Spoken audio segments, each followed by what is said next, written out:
በኖቬምበር 24 1971 ብርዳማ ምሽት ላይ ከፖርትላንድ ኢንተርናሽናል ኤርፖርት ወደ ሲያትል በሚያመራ አንድ በረራ ላይ ዳንኮቨር የተባለው ግለሰብ ከተሳፋሪዎቹ ሁሉ ኋላ ወደ ሆነው መቀመጫ ላይ ተቀምጧል። አውሮፕላኑ በረራውን ከጀመረ ከተወሰኑ ደቂቃዎች በኋላ ይህ ሰው ምንድን ያለው $200,000 አሁኑኑ እንዲሰጠኝ እፈልጋለሁ ነበር ያለው። ከዛስ የዚህ አጋች መጨረሻ ምን ሆነ?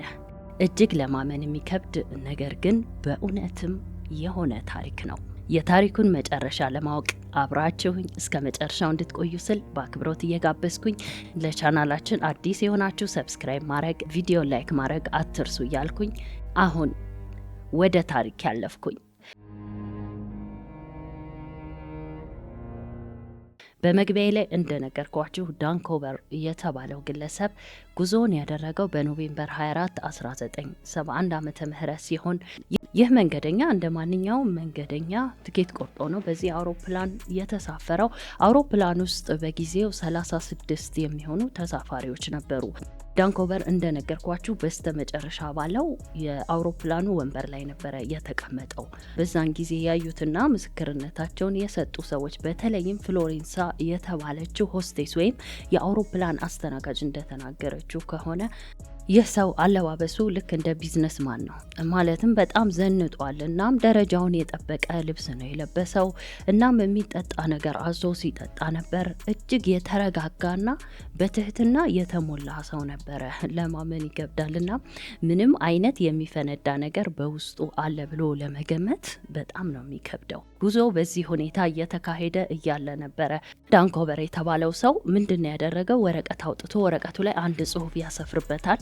ያንን ወረቀት አጣጥፎም ፍሎሪሳ ለተባለችው ሆስቴስ ወይም የአውሮፕላን አስተናጋጅ ነበረ የሰጣት። ይህች ሆስቴስም የገመተችው ነገር ምንድነው? እንደ ማንኛውም መንገደኛ ሁሉ ይህም መንገደኛ ስልክ ቁጥር ጽፎ እየሰጣት ወይም ደግሞ የለከፋት አይነት ነገር ነው የመሰላት የነበረው። ነገር ግን ጉዳዩ ይህ አልነበረም። ስለዚህም ፍሎሪሳ ያንን ወረቀት ትቀበለውና ነገር ግን አላነበበችውም ነበረ። ያው እንደሚታወቀው ሆስቴሶች ብዙውን ጊዜ ቆንጆችም ስለሚሆኑ የተለያዩ ወንዶች እንደዚህ አይነት ጥያቄ ያቀርቡላቸዋል። ስለዚህ እንደዛ ነው የመሰላት። አዲስ ነገር ነው ብላም አልጠበቀችም። ከዛ ግን ዳንኮቨር እንዳላነበበችው ሲያቅ ዝም አላለም ነበር። ተመልሶ ነበር የጠራት። ፍሎሪሳም ወደሱ ስትመጣ ፊቱ ላይ የመኮሳተርና ከምር የሆነ ነገር ነበረ ያነበበችው። እናም ወረቀቱን ከፍተሽ አንብቢው ነበር ያላት። ወረቀቱን ከፍታ በምታየው ጊዜ ያነበበችው ነገር እጅግ ነበር ያስደነገጣት። ምንድነው የሚለው ወረቀቱ ላይ? ከዛም ፍሎሪሳ ላይ ሊፈጠር የሚችለውን የፍርሃት ስሜት ለእናንተ አልነግራችሁም። በጣም ደነገጠች። አጠገቡም ሄዳ ቁጭ አለች። ከዛም ፍሎሪሳ ምንድነው ያለችው? እሺ ያስከውም ሳዬ ነበር ያለችው። ዳንኮቭም ሻንጣውን ከፍቶ ያሳያታል። ፍሎሪሳ በዚህን ጊዜ በጣም ነበር የደነገጠችው። ምክንያቱም እውነት ነው ብላም አልጠበቀችም ነበር። ምንድነው የፈለከው ታዲያ ስትለው $200,000 ካልተሰጠኝ አውሮፕላኑን በዚህን ጊዜ ይህች ሆስቴስ የምትገባበት ቦታ ነበር የጠፋት። እጅግ ትፈራለች።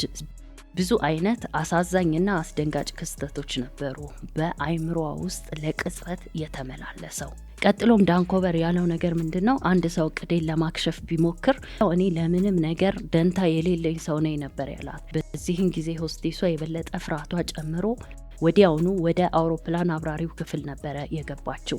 ለፓይለቱም የሆነውን ነገር ሁሉ ትነግረዋለች። እንደዚሁም ይዣለው ያለውን በአይኗ እንዳየችም ጭምር ነበር ያስረዳችው።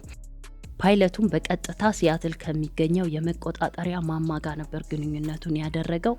አንድ ተሳፋሪ $200,000 እንደዚሁም ሌላ የምጠይቃችሁን ነገሮች ካላሟላችሁልኝ አውሮፕላኑን አጋየዋለሁ እያለ ነው።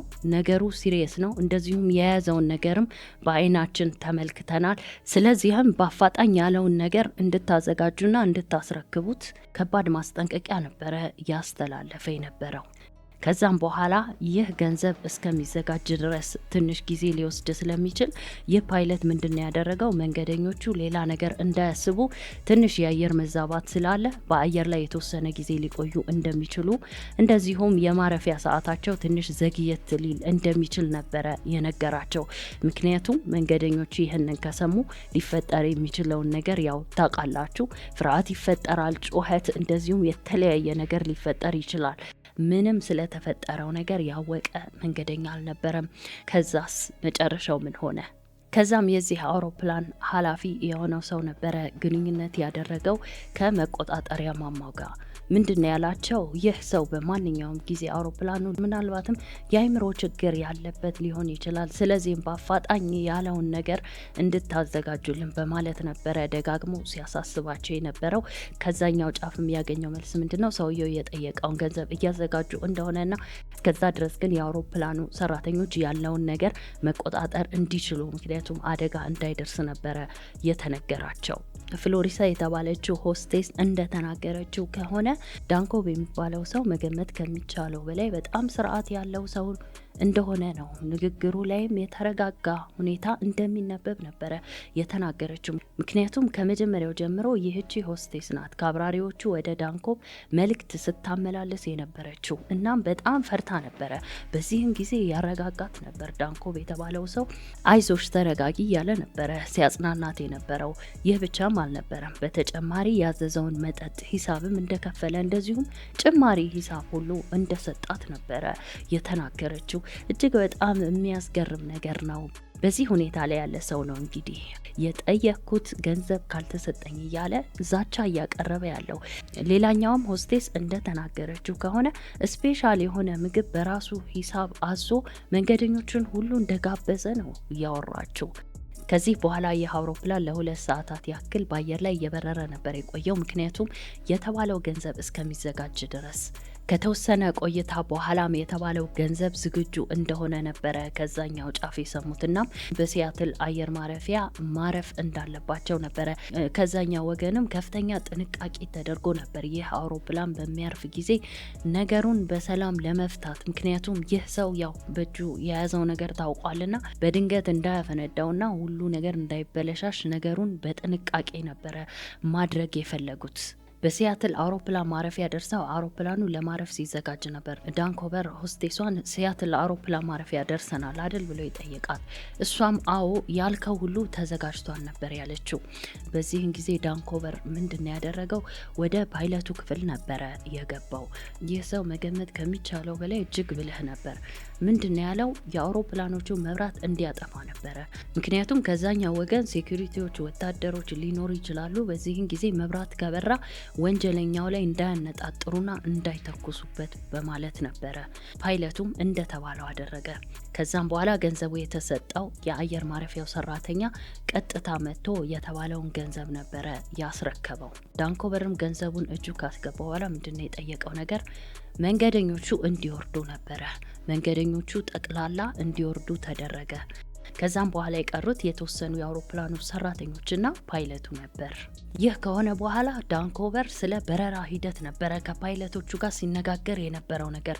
በዚህም ጊዜ ፓይለቶቹ ከንግግሩ መረዳት የቻሉት ነገር ምንድነው? ዳንኮቭ ወደ ሌላ ቦታ መብረር እንደሚፈልግ ነበረ። በመጨረሻ ምንድነው ግልጽ ያደረገላቸው? ወደ ሜክሲኮ ሲቲ መሄድ እንደሚፈልግ ነበር። ነገር ግን ፓይለቶቹ የሰጡት መልስ እዛ የሚያደርስ ቤንዚል እንደሌላቸው ነበር። እሱ ምንድን ያላቸው? ሜክሲኮ ሲቲ ሳይደርሱ በፊት ባለ አንድ አውሮፕላን ማረፊያ አርፈው ቤንዚል ሞልተው መንቀሳቀስ እንደሚችሉ ነበር ሲነግራቸው የነበረው። ከዛም ሌላ ፓይለቱ አውሮፕላኑን በጣምም ወደ ላይ እንዳያበረው እንደዚሁም ዝቅ እንዳይል በመካከለኛው አየር ላይ እንዲሄድ ነበረ ትዕዛዝ ያስተላለፈው። ይህ ግለሰብ $200,000 በጠየቀ ጊዜ 4 ፓራሹቶችም ከገንዘቡ ጋር እንዲመጡለት አዞ ነበረ። እንዳለውም ፓራሹቶቹ ከገንዘቡ ጋር እጁ ገብተዋል። አሁን ይህን ፓራሹት ምን ሊያደርገው ነው ብላችሁ መጠየቃችሁ አይቀርም። ይህ ሁኔታ እስካሁንም ሁሉንም ግራ ያጋባ ነገር ነው። ምክንያቱም ከአውሮፕላኑ ላይ ወደ መሬት በፓራሹት ለመወርወርና ለመውረድ አየሩ እጅግ አመቺ የሆነ እንዳልነበር፣ እንደዚሁም የበረራ ሂደታቸውን የሚያካሂዱበት ቦታ ራሱ ለመውረድ አመቺ አልነበረም። ብዙ መሰናክሎችና ፈተናዎች ነበሩ። ነገር ግን ይህ ሰው ምን አስቦ ፓራሹት እንደጠየቀ የሚታወቅ ነገር የለም። ለ2 ሰዓታት ያክል በሲያትል አየር መንገድ ውስጥ ያረፈችው ይህች ታጋች አውሮፕላን ከ2 ሰዓታት በኋላ ድጋሚ በረራ ነበር የጀመሩት። በዚህን ጊዜ አውሮፕላን ውስጥ የነበሩት ግለሰቦች ዳንኮቭ ወይም አጋቹ ሰው፣ እንደዚሁም ዊሊያም ስኮት የተባለ ዋና አብራሪ፣ ራተክ ዛክ የተባለ ረዳት ፓይለት፣ ቲና የተባለች ሆስቴስ ነበረች በአውሮፕላን ውስጥ የቀሩት። እንደዚሁም አንድ የአውሮፕላን መካኒክም ነበረ። እነዚህ እንግዲህ በወቅቱ በዚህ አውሮፕላን ውስጥ የነበሩት ሰዎች ሲሆኑ ከዚህ ውጭ ግን 2 የአየር ወለድ አውሮፕላኖች ይህች አውሮፕላን የምትሄድበትን ቦታ ሲከታተሉ ነበር። አውሮፕላኑም ሲበር የነበረበት ከፍታ ዳንኮቨር በጠየቀው መሰረት ነበር። ከዛም ከተወሰነ በረራ በኋላ ዳንኮቨር ሆስቴሷን ምንድን ያላት የአውሮፕላኑ የመጨረሻው ክፍል ሄዳ በላዩ ላይ በር እንድትዘጋ ነበረ ያዘዛት። ሆስቴሷም እንደተባለው አደረገች። ከተወሰኑ ደቂቃዎች በኋላም ለፓይለቱ የማስጠንቀቂያ ደውል ነበር የደረሰው። ይህ የማስጠንቀቂያ ደውልም የሚያመለክተው የአውሮፕላኑ የፊተኛው በር እንደተከፈተ ነበረ። በዚህን ጊዜ መገመት እንደሚቻለው ዳንኮቨር የተባለው ሰው ፓራሹቶችን ተቀብሏል። ስለዚህም ምናልባትም በሩን ከፍቶ በፓራሹቱ አማካኝነት ወደ መሬት ሊወርድ ይችላል የሚል ግምት ነው በሁላችንም ዘንድ የሚፈጠረው። ከዛም ረዳት ፓይለቱ ተከፈተ ወደ ተባለው ወደ መንገደኞች መግቢያ በር ነበር ያመራው። ከዛም በኋላ ለተቆጣጣሪ ቴክኒሻኖቹ ሪፖርት ያደረጉት ምንድነው የአውሮፕላኑ የፊተኛው በር እንደተከፈተ፣ እንደዚሁም ዳንኮቨር የተባለው ሰው ቦታው ላይ እንደሌለ ምናልባትም ወርዶ ሊሆን እንደሚችል ነበረ ሪፖርት ያደረጉት። በዚህን ጊዜ አለ የተባለ የፍለጋ ቡድን ነበረ ቦታው ላይ የሰፈረው። ያው እንደነገርኳችሁ ቅድም 2 የአየር ወለድ አውሮፕላኖችም ሲከተሏቸው ነበረ። ስለዚህም አሳሽ የባህር መርከቦችን ጨምሮ በአየር ላይም በምድር ላይም አለ የተባለ የፍለጋ ቡድን ነበረ የተሰማራው። ዳንኮቭ የተባለበት ሰው ያረፈበትን ወይም የወደቀበትን ቦታ ለማወቅ ከፍተኛ አሰሳ ተጀመረ ቦታው ላይ። አሳሽ ቡድኑ በዚህን ጊዜ እርግጠኛ ሆኖ የገመተው ነገር ይህ ሰው ጫካ ላይ እንደወደቀ ነው። ምክንያቱም በሩ በተከፈተበት ጊዜ እንደዚሁም የሰው ወርዷል በተባለበት ወቅት ከታች የነበረው ጫካና ጫካ ብቻ ነበር፣ ሌላ ምንም የለም። ስለዚህ እዛ ላይ ነበር አውሮፕላኑ ሲበር የነበረው። እናም ይህ ሰው ጫካ ውስጥ ወድቋል ተብሎ ነው የተገመተው፣ ወይም ጫካ ውስጥ ወርዷል ተብሎ ነው የተገመተው። ስለዚህም ጫካ ውስጥ ነበረ ኃይለኛ አሰሳ ሲደረግ የነበረው። ዳንኮቨር አግቷት የነበረው አውሮፕላንም በኒቫዳ በሚገኘው ሪኖ በተባለው አውሮፕላን ማረፊያ ላይ ነበረ ሄዳ ያረፈችው።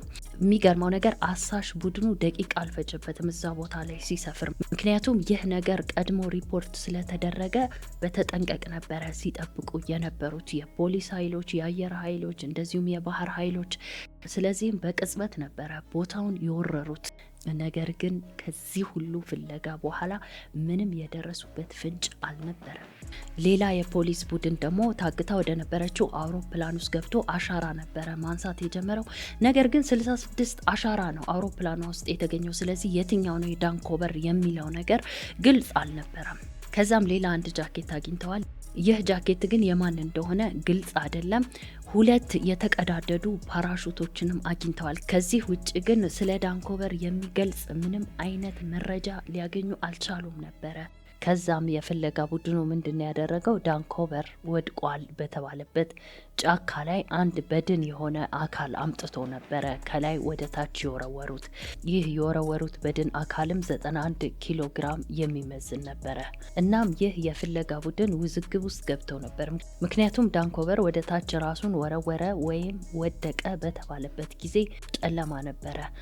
ይህንን አውሮፕላን ሲከተሉ የነበሩት 2 የአየር ወለድ አውሮፕላኖች ራሱ ይህ ሰው ራሱን ሲወረውር ማየት አልቻሉም ነበር። አንደኛ እንደነገርኳችሁ በጊዜው መምሸት፣ ሁለተኛ ደግሞ የሱን ትንሽ ሰውነት እነዚህ አውሮፕላኖች የት ላይ እንደሚወረወር ማየት ራሱ በጣም ከባድ ነገር ነበረ።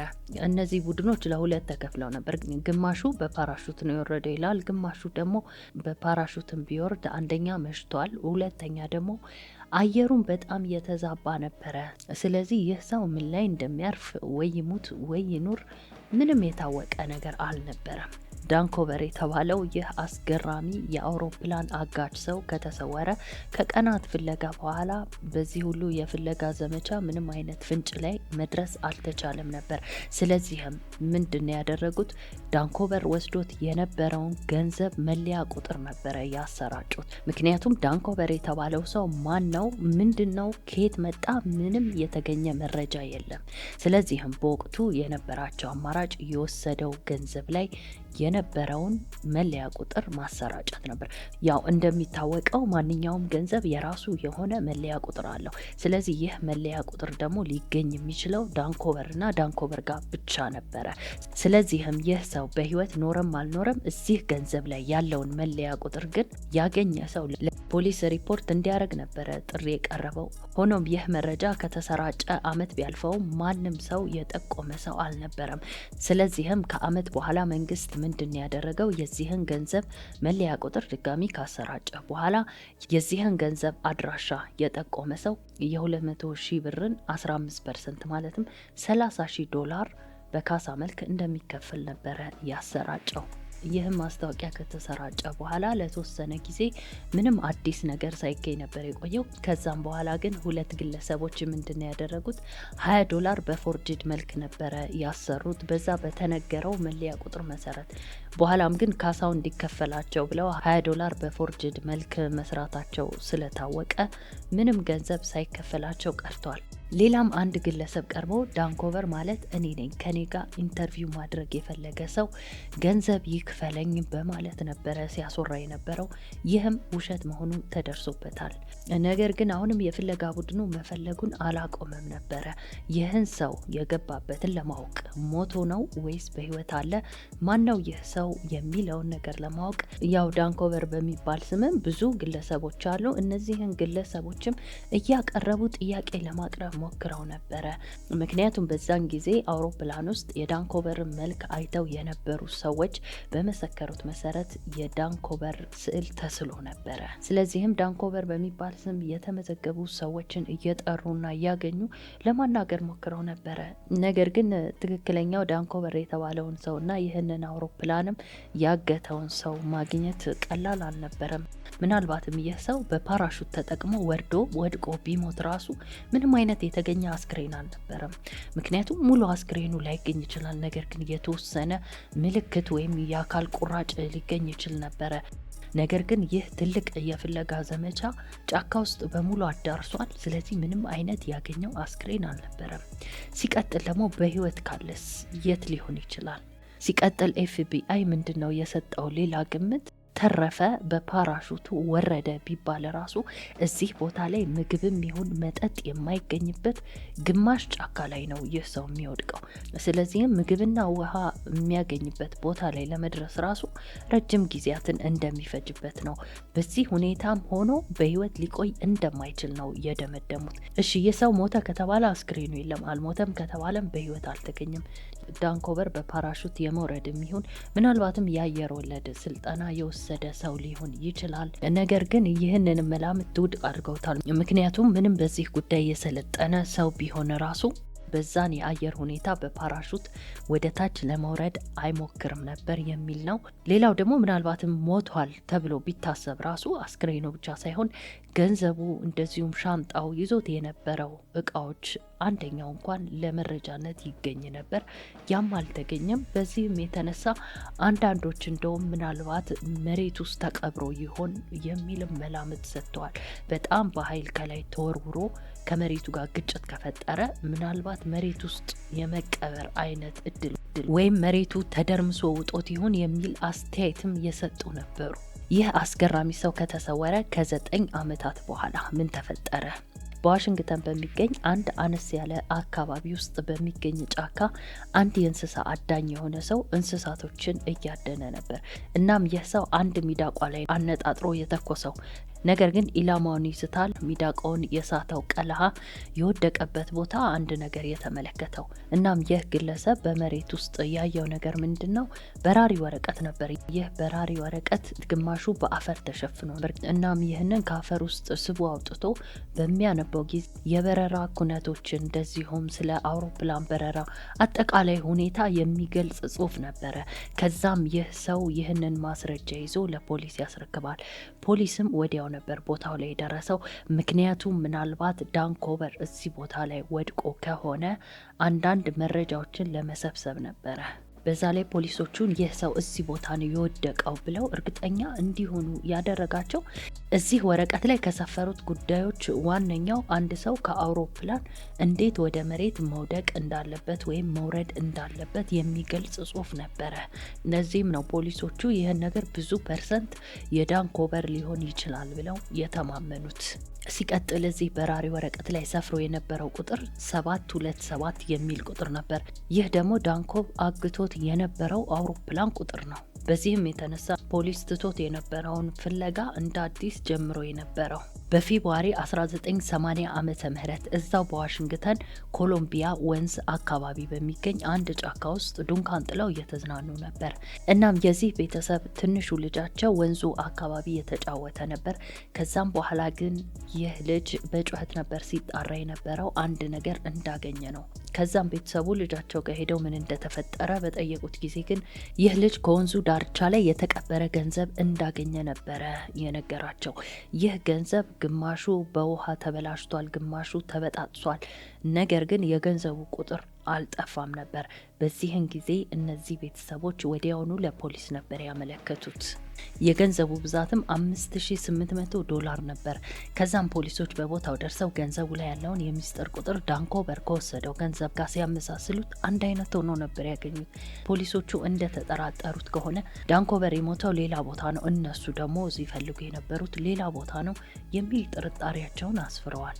ሌላ ወገን ደግሞ ምንድን ያለው ዳንኮቨር እዚህ ቦታ አይደለም የሞተው፣ ነገር ግን ከሞተበት አካባቢ በደራሽ ውሃ ግፊት አማካኝነት ብሩ እዚህ ሊደርስ ችሏል እንጂ እዚህ አካባቢ አይደለም ነበር ያሉት። ምክንያቱም በአካባቢውም ጥልቅ ፍተሻ ካደረጉ በኋላ ከዚህ 5800 የተቆራረጠ ወይም ደግሞ በውሃ የተበላ ገንዘብ በተጨማሪ ምንም ያገኙት ነገር አልነበረም።